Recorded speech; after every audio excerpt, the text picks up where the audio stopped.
Welcome back to the Sports Beat KC podcast. This is Jesse Newell, KUB reporter for the Kansas City Star. I'm joined once again this week by Blair Kerkhoff, columnist extraordinaire. Blair, how you doing? Doing great, Jesse. Doing great. Hope you are too, buddy. I'm doing good, and obviously KU football is doing very well as well this week, following a 31-7 victory over Central Michigan. Blair, before we get into any details about the game, I think we want to start exactly like we started last week, because I know these are kind of data points and there's some interesting things to talk about the overall game, but there's kind of another thing that is happening at the same time, kind of over the top, which is the big picture of this Kansas football program. So I know you wrote a column afterwards about, hey, this is a great step for David Beatty, but it's time to keep it going over the weekend. So I guess, what do you think that this means for KU football to get this victory, and I guess what needs to happen moving forward? First of all, I thought it was for them to break the losing streak, the 46-game true road losing streak. I guess 49 games if you throw in the 3 neutral site contests. Yeah, I was being nice to him.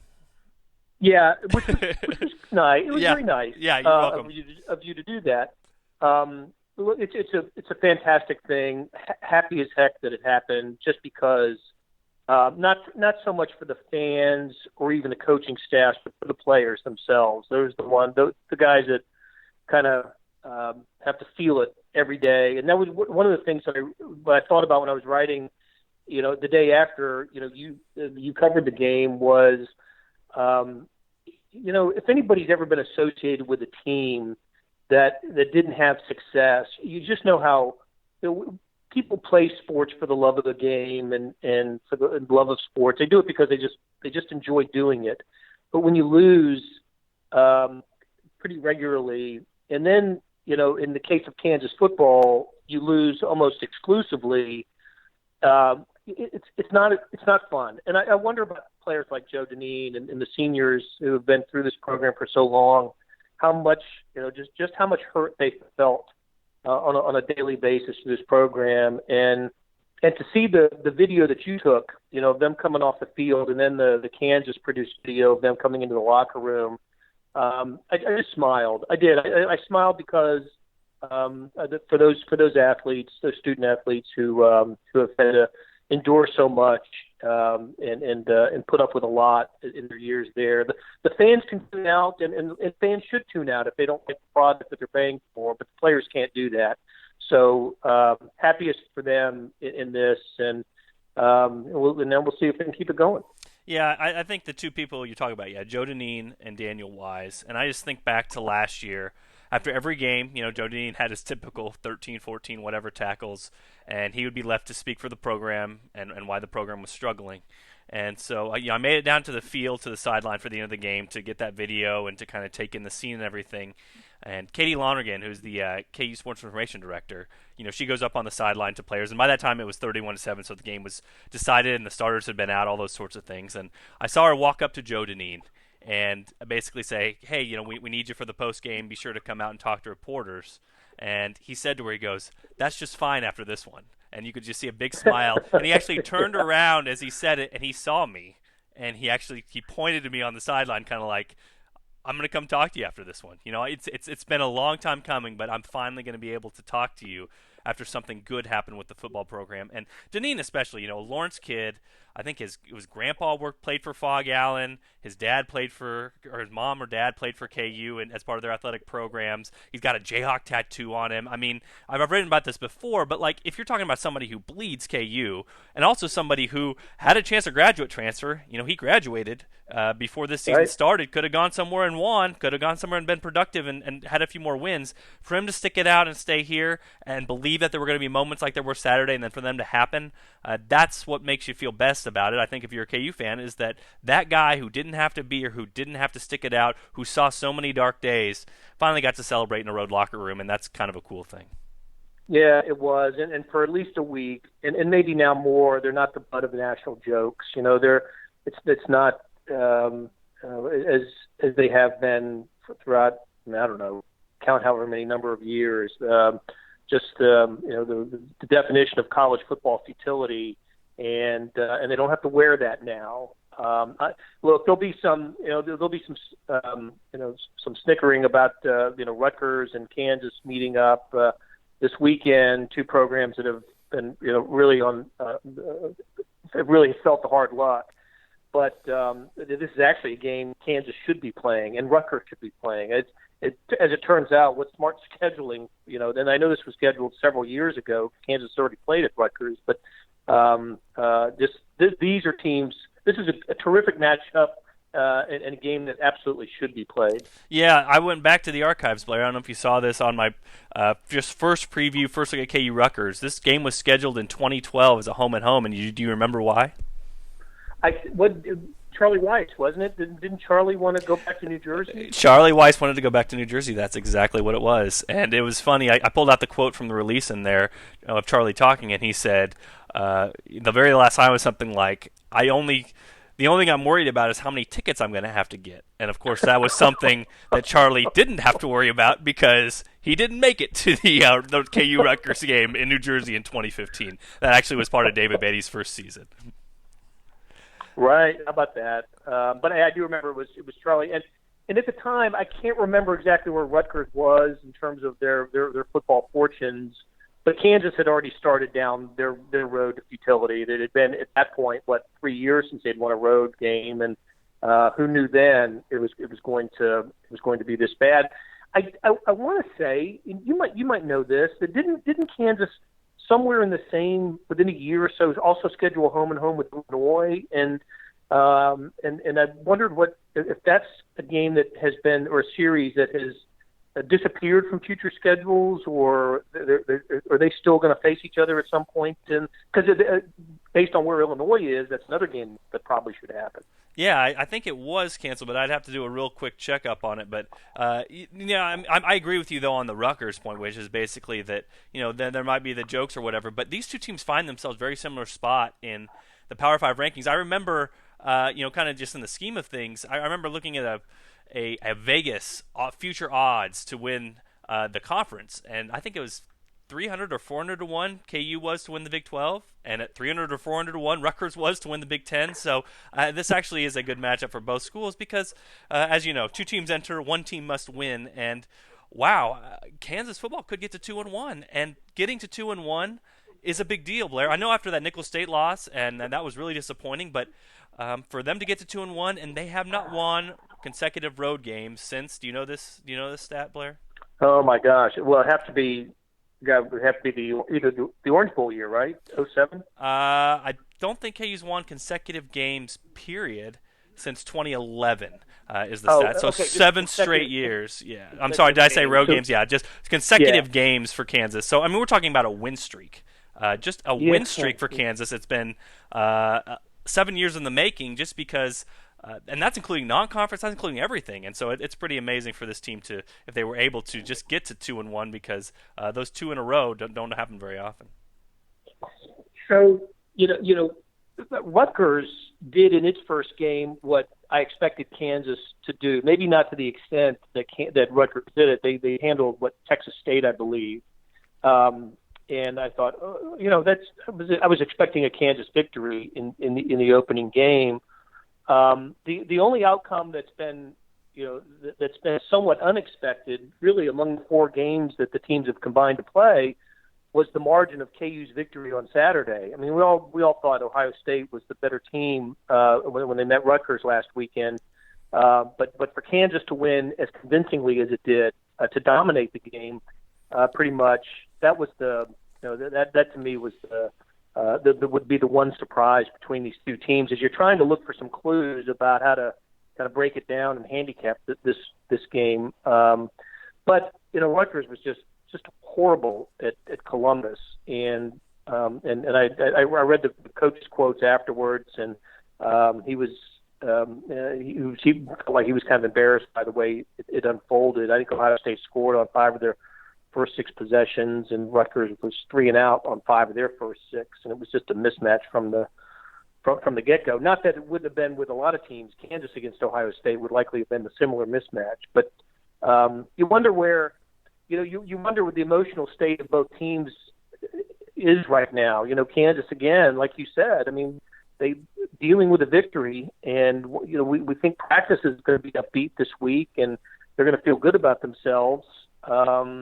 And Rutgers, no reason to feel really good about themselves after last week. And I think sometimes that motivates the team and gets a focus, sharpens their focus when they when they go in. And if I'm the Rutgers coaching staff, I'm showing a lot of film of KU, successful KU this week, and say this is a team we've got to prepare for. And it's it may have seemed like an easy W before the season, but it's not that way anymore. Yeah, if you look at it, Blair, it's kind of crazy because KU is completely flipped from last week.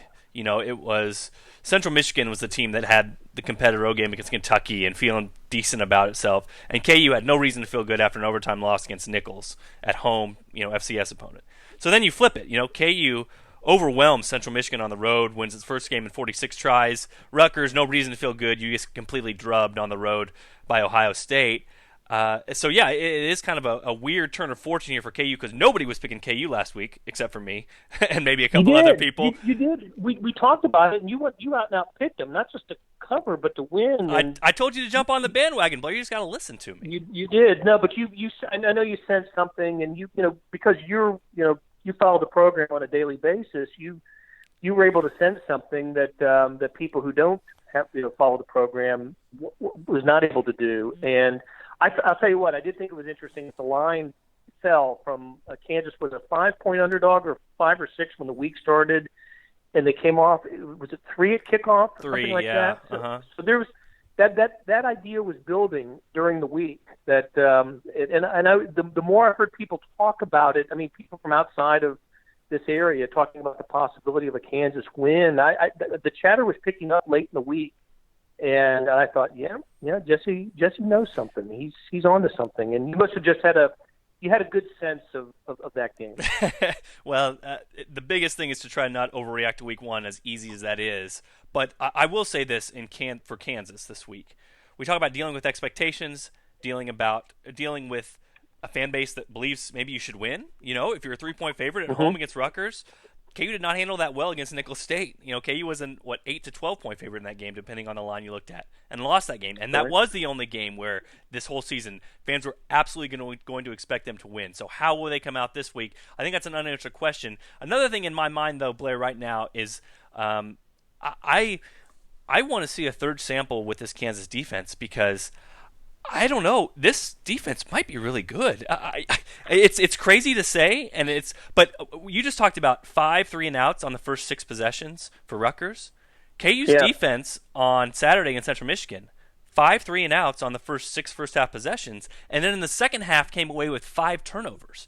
Now I know the turnovers are going to be fluky, and that's something that maybe will come and go between games. But I'm telling you, this Kansas defense under Clint Bowen. There might be something there. And the offense, still, I think there's a lot to be worried about. I mean, the offensive line is still not all shaken out, and they're still rotating quarterbacks, and Peyton Mender has been okay, but not a super flashy, not a Todd Reesing light or anything like that. So I think there's still major questions on the offensive side. But, man, if this defense continues to look like this with some of the improvements and some of the reinforcements they brought in this year, maybe KU can stay in some of these Big 12 games we're not giving them the chance with. Well, and that's if this is going to continue to be true, if the defense is going to be the strong suit of this team, then I've believed all along that's the way to rebuild in the Big 12 or to start from scratch in the Big 12 is to build on the defensive side of the ball and then find pieces on offense. Somehow sign a Puka Williams. Offer him the starting job as a freshman with it. That schools maybe recruiting above Kansas wouldn't be able to do. If this is true, and look, you mentioned it, and it's important to note that turnovers are something that are great. Takeaways are great to have. You can't count on them week to week. I mean, it's just teams that get behind have to throw the ball a little bit more, and they put themselves in a position to turn over more. But I think it's more significant what happened in the first half defensively for Kansas than what happened in the second half, and that is something to pay attention to. If this defense can growl a little bit, then maybe it's got a chance in some of these Big 12 games that has not been the case in previous years. Yeah, it's one thing, too, defensively to take aim at another opponent and get a bunch of turnovers, get a bunch of giveaways, but KU so far only has one giveaway of its own, and this has just been an absolute bugaboo under David Beatty in his first 3 seasons. Last year they were negative 17 in turnover differential. It seemed like there was some bad luck associated with that if you look at some of the advanced stats, some of the underlying numbers. But still, right now, KU plus 6 in turnover margin, tied for first in the nation. So that is, you always hear, this is the Phil Steele kind of cliche that he always uses every year. Turnovers equals turnaround.